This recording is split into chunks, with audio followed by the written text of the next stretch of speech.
Hi, I'm Weston. I love talking about the Astros, and I'm here to talk about Game 68 of the regular season. We're close. Where the Astros win 5-3 over the New York Mets and take the two-game miniseries. Wow.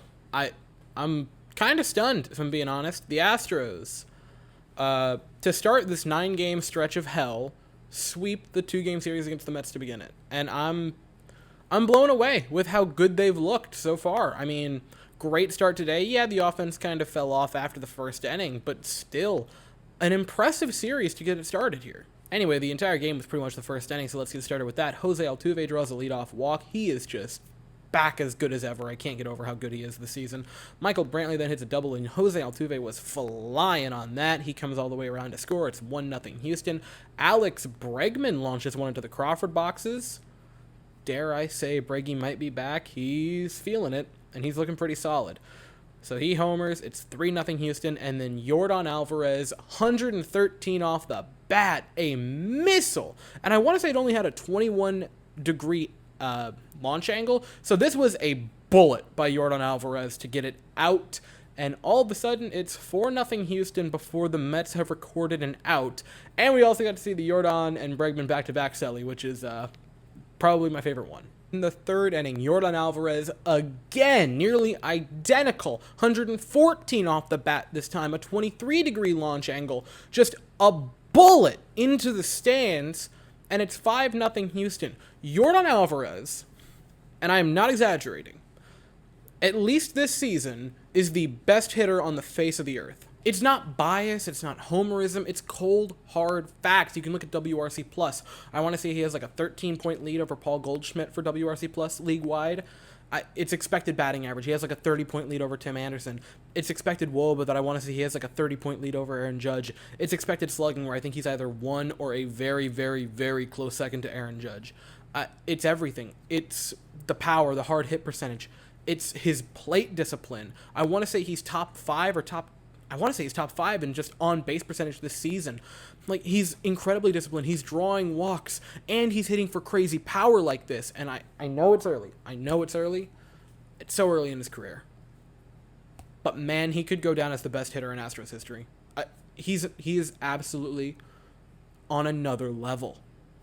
He just is.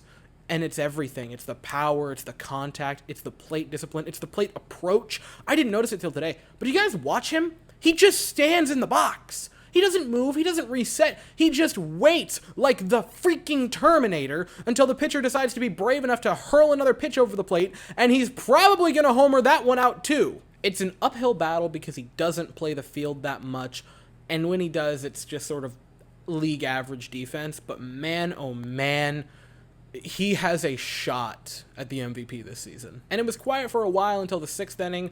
Luis Garcia gets into some trouble. The Mets score 3 runs, a Sterling Marte double to make it a 5-2 lead, and then a sac fly by Pete Alonso makes it a 5-3 lead for Houston. So it starts to tighten up. Ryan Stennett gets a big strikeout to end that inning and limit the damage.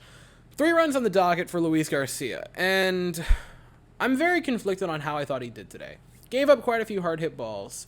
I thought he was placing the ball well. Got a ton of swing and misses. Got 5 strikeouts to only 1 walk. The hits and hard hit balls do certainly matter. That was what was his undoing. But I still don't think he was bad. He had 20 swings and misses in 5 innings. He had 5 strikeouts to only 1 walk.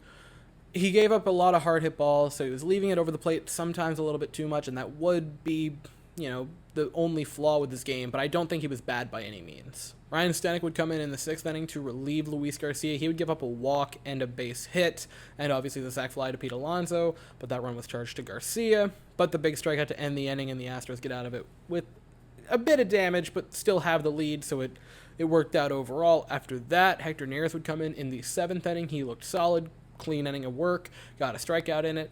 Rafael Montero would come in the 8th, give up a base hit, but pair of strikeouts, no walks, no runs.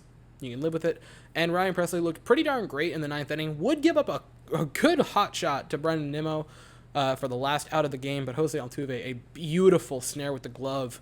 In case you were just thinking that Altuve was back offensively, no. His defense is as good as it's ever been. So the Astros pick up a mini sweep, but they win the series against the Mets, which is special because they've only lost. This is the 4th series the Mets have lost this season. They've been great. and it was a part of the schedule that was a gauntlet. We've been talking about that. And to win the first two games the way the Astros have is incredibly encouraging. Because here's the thing when I try to evaluate the Astros. And I think this is true with many things. I don't know if you guys are the same. I'm going to be the most critical of my teams, right? Because I'm going to see all the flaws. I'm going to pick them apart. And I look at teams like the Mets and Yankees, and I view them as a good bit better than us. And I was terrified of this series. I was hoping, in my thoughts, I thought best case scenario with this 9-game stretch was going to be, all right, split this series against the Mets, take one in the Bronx, split the other series against the Mets, and then take the one back at Minute Maid against the Yankees. And I would have been pretty content.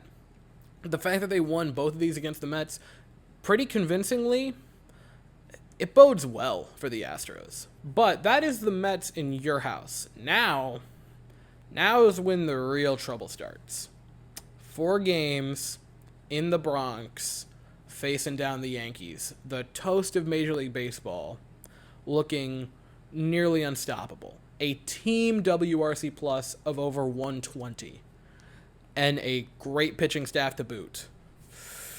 This is going to be tough. But as the saying goes, if you want to be the best, you have to beat the best. So, Astros, if you want to be the toast of the American League, splitting the series in the Bronx, or you defy the odds and win it, boy, that would be something. First game is tomorrow night, 7:05 Eastern, 6:05 Central. The Astros send Framber Valdez to the mound, and the Yankees send Jameson Taillon to the mound. And I'll be here afterwards to talk about it. But that's all I have to say for the evening. Thank you all so very much for watching. I hope you all have an absolutely fantastic day, and as always, go Stros.